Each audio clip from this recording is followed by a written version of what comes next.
Obviously, another disappointing loss, and it comes down to lack of execution in all three phases this time. Offensively, I'm sure they were capable of putting up some yardage, but not owning the football. 3 turnovers in a game. Like I said, that seems to be the sentiment. And the last 3 games now, we're looking at 7 turnovers, and it's hard to compete against anybody, especially where we're at right now. Turning the ball 3 times in the game, special teams. We have to figure out our kicking situation as far as field goals and extra points. Got to continue to look into that and figure out who's going to give us the best chance where we can even make extra points. And then defensively, just too many big plays, right? That was the story of the night. Put together some decent stops and played soundly for the most part. But then all of a sudden, whether it's the drive right before halftime or the missed tackles, allowing for big runs and some big pass plays as well. So we've got a lot of things we got to get fixed. It's a short week. And one thing I know, at least, and there are no excuses, there are no explanations. As I just got done saying on the radio, that this 2021 Tiger football team, I'm not sure how it will be defined by a record. I do know that they care. I do know that they fight. They haven't given up, but the narrative's got to change. We have to find a way to execute well enough to win a game. Frank and then Terry. Yeah, Ryan, I wanted to ask, I know one of the things about the defense coming into this game was they needed to get off the field. Well, if you look at Tulsa's time of possession, it was knocked down. But how do you get the defense to play a complete game in the sense of where they're getting off the field but not allowing those big plays? Yeah, I think that's, we talked about whenever time you line up and you say, okay, when are things executed, whether it's offense, defense, or special teams, and it's being able to maintain that for an entire game. And Frank, that's the question we're continuing to look at, right?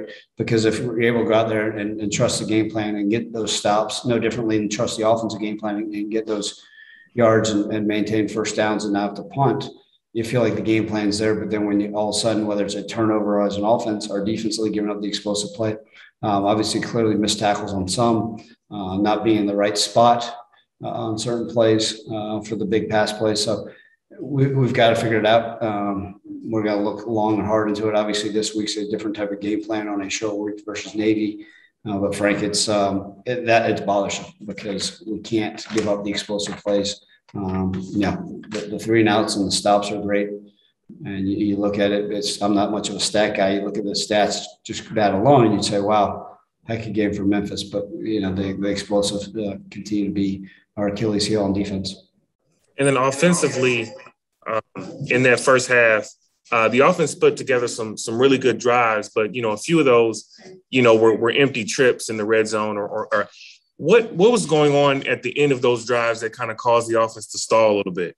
Yeah, anytime you get in that what I call the red zone or the tight zone, Frank, we just we practice it. We got to execute better. Obviously, the field shrinks and gets condensed. We missed a few passes.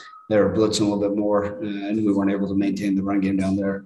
In the tight zone, we got to continue. That's one of those areas that we've made a focus that we need to improve upon. And then obviously coming away empty-handed with, 2 missed field goals and then obviously the missed extra point. Hey, Coach, there's another tough loss. What do you say to your team to get them back on track the way they can play to their potential? Yeah, I addressed them in the locker room, and I said, again, no one wants to hear this narrative again. I'm proud of their effort. I'm proud of their fight, but we've got to execute better. And I said that, it always starts with me, but we know that we've got to find ways to. And look, Terry, we talk about the keys to victory in every game these games that we played have been owning the football. We haven't been able to do that.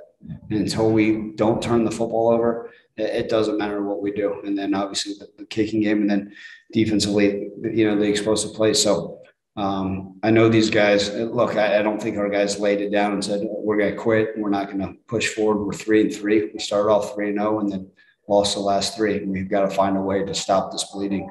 And they know we got to get back at home here in a few hours and get back to work. And that's all they know. And that's all I know. They are frustrated, they're hurt, they're angry, they're sad, all those things they should be, rightfully so, and I am too.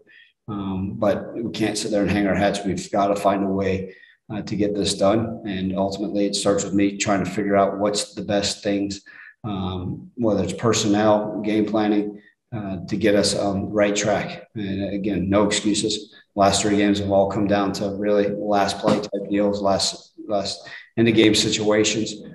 Had we been getting blown out, I would have really had major issues and said that I'm going to make major changes, but we're there. We're just not finding ways to finish the game the right way. Hey, and what did you say to the referees on those 2 obvious defensive pass interference calls? I had some choice words for them, but I'm not here to discuss officiating. They call what they call.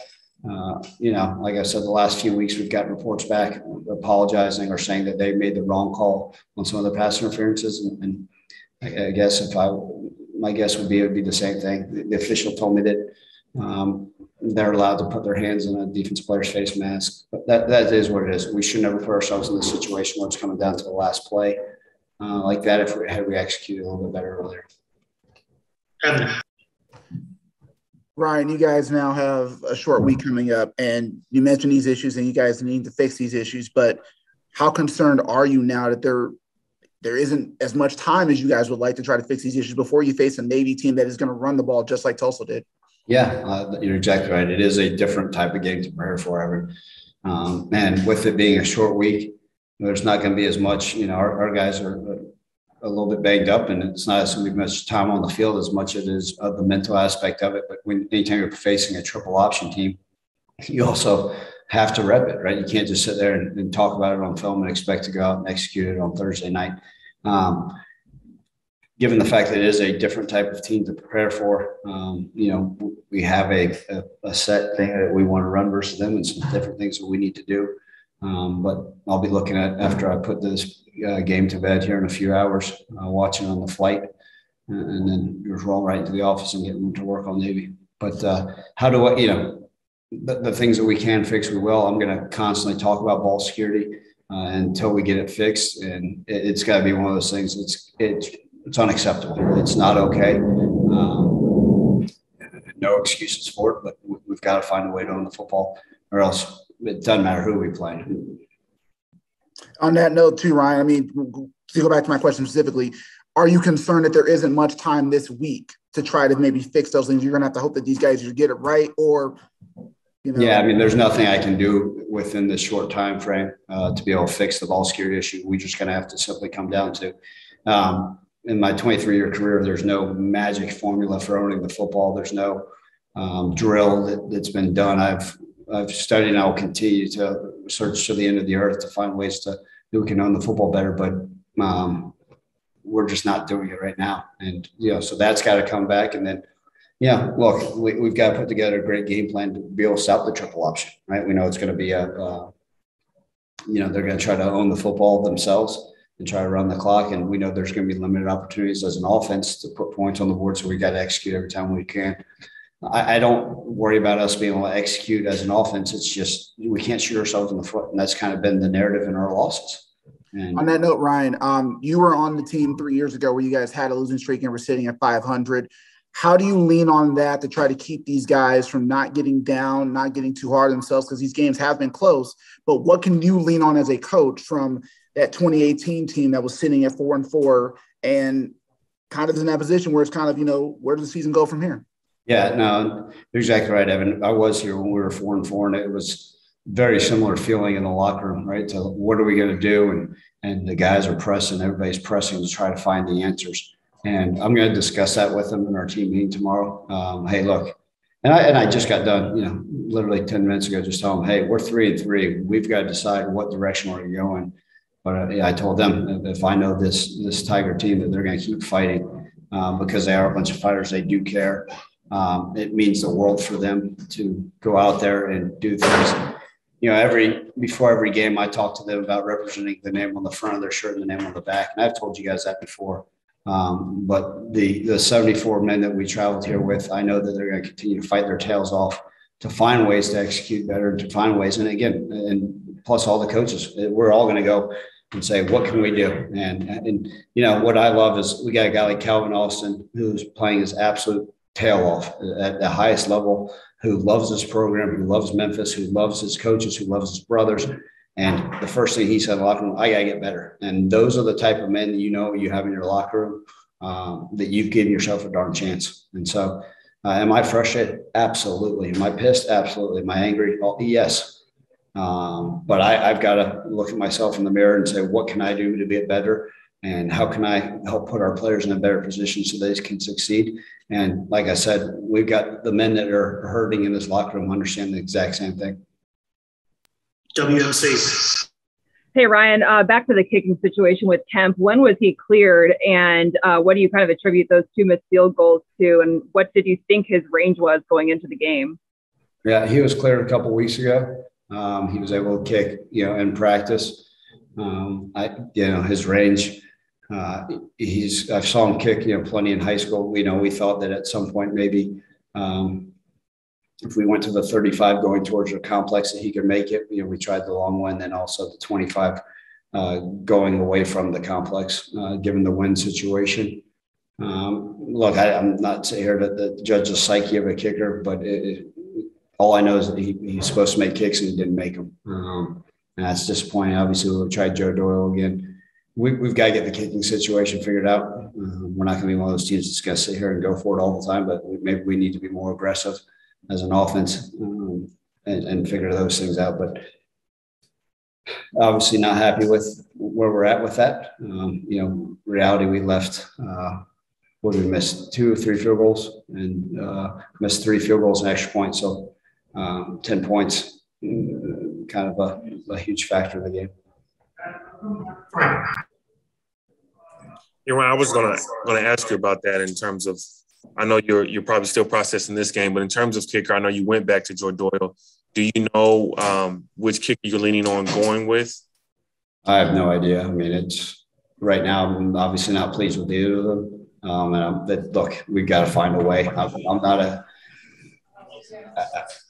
We've got to find the answer there, and we'll judge it in practice. Obviously, I think we're probably only going to have one on the field practice given the short week. So maybe Tuesday we'll figure it out. I'll rely on our special teams coordinator to tell me what the best answer is there. Last one for Brian. Hey, Coach. I think this is the 3rd game in a row that Sean Dykes has caught every ball that's thrown to him.